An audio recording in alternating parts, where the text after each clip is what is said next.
Hi there, this is on again, and this is... Hi, this is Jamie. And I'm going to fix this camera a little bit.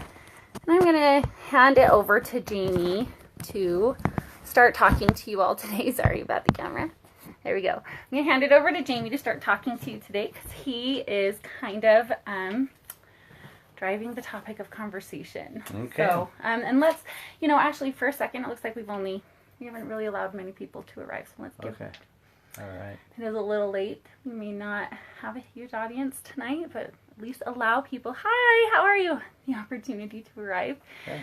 Just give it a couple of seconds. We did already create sacred space in here, so we've got a nice loving energy. We'd like to invite anyone who would like to receive that energy to invite the energy of unconditional love into your space. And we were having a topic of conversation earlier today. I'm going to let Jamie introduce this one for you all, okay? Right. So often, Anna and I have a chance to have these incredible discussions, wonderful discussions that halfway through them, or certainly when they're over, I wish that somebody else had the video camera, or they had a tape recorder, or I had a notepad, a notebook. And Anna and I started talking about the concept of Orion Energy. And this is a topic that I'm not very familiar with. It is a topic that she, however, though, has studied it quite a bit. So I thought, instead of having one of our discussions that are just mind-stimulating and mind-blowing that we often have, let's kind of have it in front of everybody on a topic that, quite frankly, we haven't heard much about it. So, okay. Orion Energy. Tell us, what is Orion Energy? All right, let's spend a little bit of time talking about that. Now, first of all, I do want to be clear about something. I'm not really, I wouldn't call this Orion Energy as far as studies, because I'm not entirely sure that anybody else would ever describe it exactly this way. But this comes from a wide variety of avenues all coming together to one compilation that makes sense to me. So I'm going to offer this to see if it resonates with you. I know that I have heard somewhat similar things, so hopefully at least, hopefully this will resonate with you at least somewhat. Now keep in mind, we are recording this on a camera that's a little far away. We can't really exactly read the questions as they're coming, so this is going to be conversational, but I'll try to. And you're more than welcome to leave comments. I just apologize if for any reason I can't get to your questions. So, as far as Orion Energy, I want to first talk about the fact that Orion is one of the most popular constellations in the sky. Part of the reason why is because his belt is so prominent. It's these three beautiful stars that just radiate beautifully across. You can see them with absolute clarity. If you can see almost any stars in the sky, you can see Orion's belt. Now, that's not his entire constellation, but it makes it awfully easy to find Orion. And this is such a popular constellation that you'll find it, like the Great Pyramids are lined up for Orion, not just because of the fact that it's pretty, but because of the energy associated directly with it. There's actually lots of, now that I think about it, I think there's quite a few historical... Sure. Even Men in Black. Lined up with, yeah. Orion's belt, the cat. Men in Black, God. Okay, in any case, Orion is well known for being a Greek god, okay? And in regards to Greek gods, Orion is one that has really a tremendous amount of stories. And that's really not what I'm going to spend the majority of my time talking about a specific energy, but in order to really give you a grasp of what that energy, the metaphor behind it, you have to know a little bit about Orion. And Orion is, like I said, he's a mythological god, and there are so many different stories as to his background. There's hundreds of ways that he's supposedly died. There's hundreds of ways he was supposedly born, many different gods that he would have been the son to, potentially Poseidon or Zeus. But the one thing that really is kind of across the board is he was the hunter of all hunters. He's a magnificent hunter. The only one that was even close would be Artemis or Diana, which is the female huntress. So Orion is an archer in particular. He's a great hunter in general, but he's an archer. And archery is Jamie will definitely let you know or validate that weapons are probably not my number one favorite thing in the whole world. Not even close. I'm not a very big fan of them whatsoever. However, I love bows and arrows. I've always had kind of a fascination with them, and in particular, for whatever reason, I always just thought that... You know why? Because it's a lot sexier than just a gun that blows up stuff. It is a lot sexier, for sure. And it requires a different level of skill. It requires a level of respect for... I mean, there is a level of an innate reverence for the other thing that is involved in what you're shooting when you're a really, really gifted archer.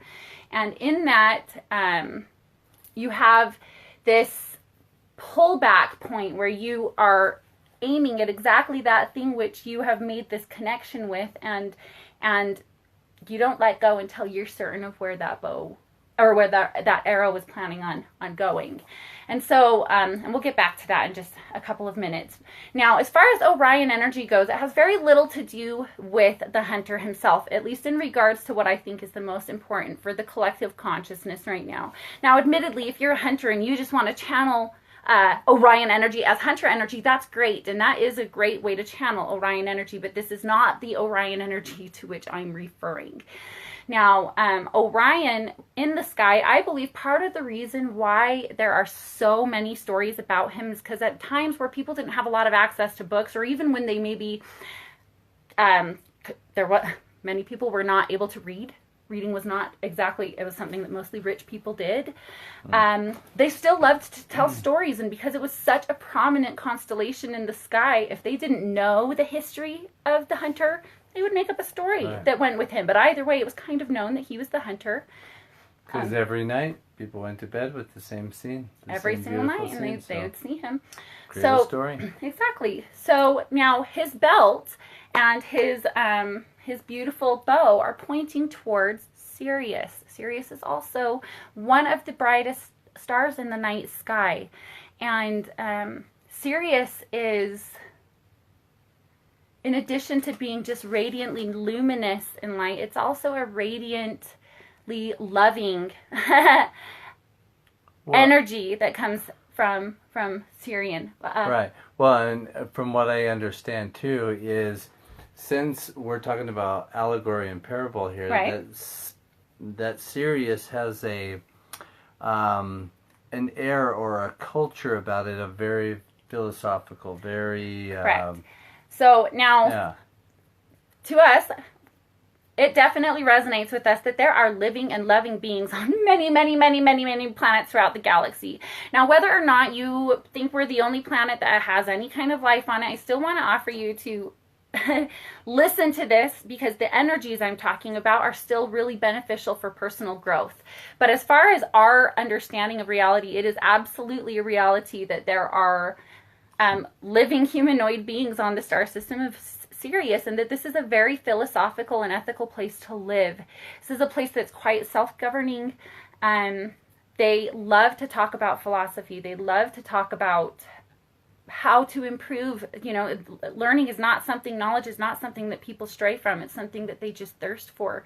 But it's also a very, very unconditionally loving place. There's many other places similar to this, but you know, allegorically speaking, metaphorically speaking, or literally speaking, no matter how you take it, Sirius is representative throughout many, many, many mythological systems of belief as kind of representative of enlightenment energy. That energy that happens when you come to a place that really is unconditionally loving of yourself and others, and sees the bigger picture, and strives for growth. Right. Okay, so so this is the reason why he's pointing his arrow and bow at Sirius is a direction of enlightenment, or something to achieve, right? Or a target, if you will. Right. Now, in regards to Orion Energy, it gets a kind of conflicting rap. Okay, we're not talking about Sirius here. Sirius is a very pure star. We're talking about Orion Energy. Now, part of the reason it gets a bad rap is because if you do believe, which I do believe, that there have been that there's life all throughout our cosmos, and that many different types of that life have seed life here on this planet. And energetic influence, certainly, whether or not they have any kind of like star seeds or any kind of whether or not whether you may believe or not believe that there's different kinds of star systems that have actual seed, genetic seed here. Certainly there's energetic influence. And throughout history, a lot of very, very dark, not necessarily negative, but very, very dark energy has come from Orion. There's many supposed entities or many influences which have been really manipulative and very, very pronouncedly self-serving entities or beings or energies that have come from Orion. So it gets kind of a bad rap, and that's kind of an understandable thing. That's not to say that Orion the Hunter gets the bad rap, but kind of a lot of the energetic influence that comes from some of the entities or some of the beings or some of the influence that has come from there, okay? Right. And so I've noticed this pattern for years now, where people talk really about this energy as like a dark, negative energy. And for whatever reason, that just has never really entirely sat with me. Especially because I've always kind of understood that sometimes, you know, to have a good guy in a story, you kind of have to have a bad guy in the story, you know. So it never really sat entirely right with me. And then really in the last couple of years, I've actually seen a lot of people starting to outwardly talk about having roots or recognition of having that kind of system connection. And that's really, really light beings, very, very loving, very unconditionally loving beings. So it certainly doesn't only house or root dark entities or dark energies. And so I've spent a lot of time thinking about this. I've looked up a lot of different things that talk about different kinds of Orion energies. And what resonates most heavily with me is that of the Archer. I mean, when you consider in esoteric teachings, there's something that's called being in a state of allowing. When you're in a state of allowing, you've not, what the universe offers you, you go with the flow. And if that looks like a negative thing to some people, you find a way to seek the positive in it.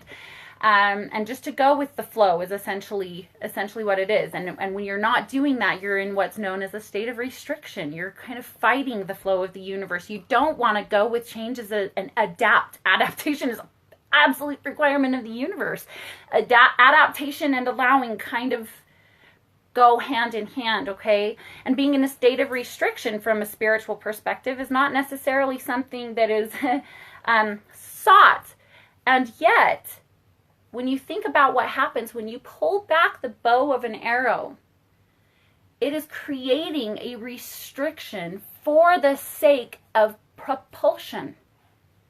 And in that case, in an adept, a very masterful archer is able to utilize restriction as a tool. It's no longer, you don't want to always be in a state of restriction. Archer wouldn't be a very good archer if they were doing this 100% of the time. But they're a fantastic archer if they utilize that restriction at the right time, in the right place, and they know exactly where they want their bow to go. So understand that there is a time and a place for restriction. And when this happens on a personal level, you want to know what it is that you're trying to manifest. Because if you're being propulsed or catapulted somewhere, you want to know where you're going. Now, if this is happening on a planetary level, that can look pretty scary. It can look pretty scary. That outwardly, it might look really overwhelming. Like everyone is in a state of restriction and the walls are closing on every side. Almost everybody that I talk to in some way, shape, or form states how it feels like almost everything that could be going bad that way, that way, or whatever, is going that way. Right. And it's complicated. There's a lot of good right now, but it's offset by a lot of complications and a lot of challenges. And when you live your life in a state of confusion or in a state of a density or in a state of restriction, if you live your life in a state of restriction, it's equivalent to being the actual string on the bow and being in this constant ready to fray almost moment. Yeah. And yet, once you know about this energy and you utilize it wisely as a catapult, you go from becoming the string on the bow in a constant state of restriction to becoming Orion the hunter, who's an adept at getting the target he's trying to reach. So to me, Orion energy is this energy that you cannot catapult something without pulling it back. You cannot. Sure. There has to be a restriction for the release. So there is a time and a place for restriction. It's certainly not. It certainly is the fuel that launches the arrow. Right. And so, so I love the idea. So how does the understanding of Orion energy, knowing that we're all going through restrictions and we're all having things happen in our lives that are just seem overwhelming at times. Right. Knowing about this energy, how does one utilize the energy to make my life better? Or help me through the process, or help me through the ascension? Knowing. Well, I'll tell you one thing. Orion energy, I'm going to call it Legolas energy because I freaking love me some Legolas, okay? And when I think about Legolas, there's times when he pulls out so many arrows back to back. I mean, I've never seen Orion in action, but I've had the privilege not only of reading Lord of the Rings more than once, but also of watching the movie 100 million times. And when you watch a really adept archer, they don't need to pull back and hold back for 3 minutes to find what they're trying to. You can do it very, very quickly. There's always restriction, and there's always a brief, even if it is just a quantum second pause before they let go to reach their target. But it doesn't have to take a long time. You don't have to stay in the state of restriction. And so, for one thing, I would say don't stay in the doom and gloom. Because the more that you stay in negative thoughts, the more you'll continue to manifest negativity within your life. There has to be some level of optimism even within the realism. And then, in addition to that, if I think about Orion or Aragorn Legolas, excuse me, or any really adept or masterful archer, I don't think of them as, because in the metaphor or in the comparison I was making a couple minutes ago, as you, instead of being the string that's in the restriction, being the adept archer that's actually the one that's pulling it and that's actually releasing the arrow towards enlightenment. When I think about those particular beings in action, even when they have it pulled back, I still feel like there's, and don't get me wrong, I am not an archer. To be clear, I'm not. I might admire them. I might think it's sexy as can be, but I'm not one. That said, I still imagine them, and I could be wrong, but having a level of absolute calm and comfort. Even if they have a certain level of strength in their pose, they're not themselves in a state of restriction. They are in a state of calm and peace in knowing what this restriction is going to lead to. Right. I was just thinking that the difference between an archer and other warriors is an archer is and practices extreme patience sometimes. Oh my gosh, yeah. Yeah, and that patience sometimes also has an ability to be the observer, but when the target presents itself, it's explosive. That pulling back, that getting ready, focusing on your target. Because you could wait there for hours and hours and hours and then just have seconds to sling that arrow. And it's always a constant evolution of being alert and prepared and observing. Right. And patient. Definite patience. Yeah.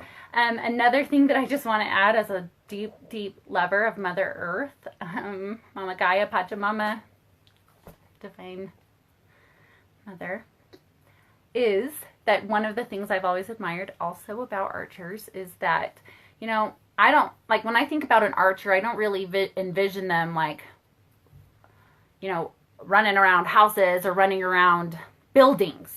They are out in trees. They are out in nature. They're riding maybe on horses. But they are connecting with nature. They, on a very regular basis, touch their feet to the ground, their hands to the ground. They talk to the wind. They talk to the trees.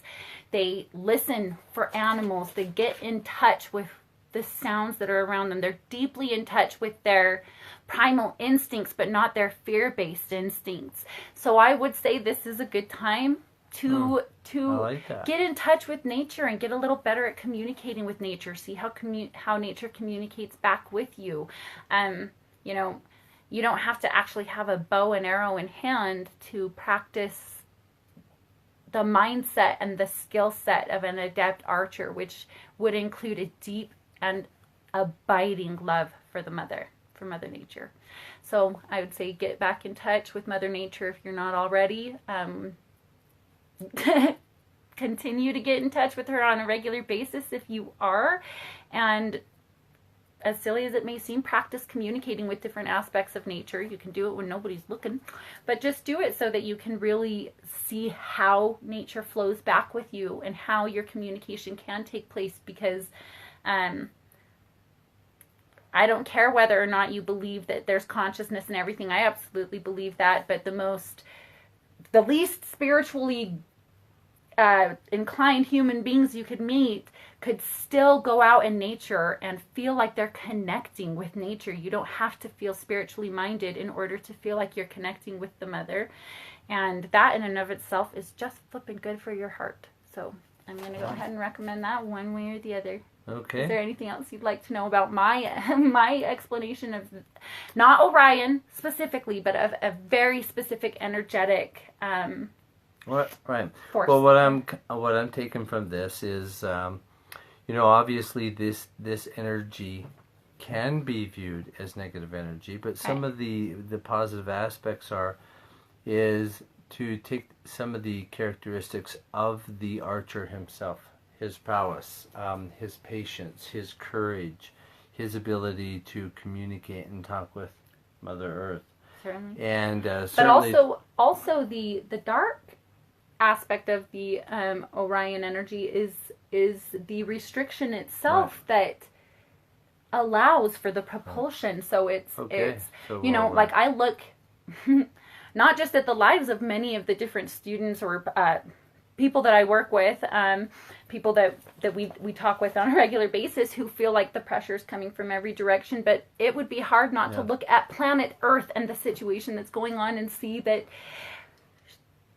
collectively speaking, there is a potential that right now the restriction that the world is feeling is preparing us for a level of propulsion into something greater that is truly hard to comprehend. And if that propulsion is being divinely orchestrated, I'm pretty sure that archer knows where it's pointing. Right. You know, yesterday you wrote an article or a post on the chrysalis, and so if you haven't had a chance to read that one yesterday, go back through the feed, because I think that is a beautiful representation of almost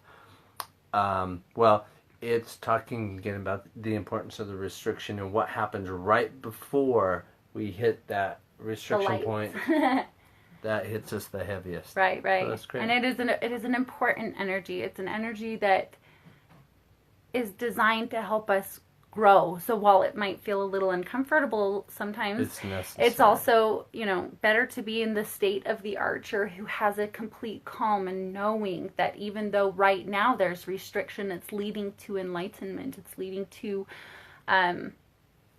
growth.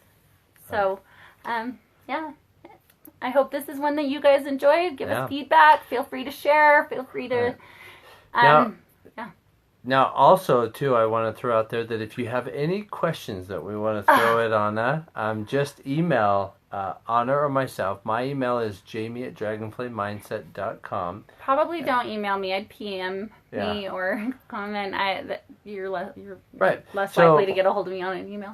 on any spiritual topic that we want to cover. So just email jamie@dragonflaymindset.com, and I'll throw together some great questions around that, and we can just kind of pick your brain and yours and both mine yours. and see how that works, and see if we can get through this spiritual ascension thing. this here thing. Yeah, so we can All right, y'all. understand some of this restriction. Let's get through and this going. together. We freaking love you guys so much. Can't wait to see you again.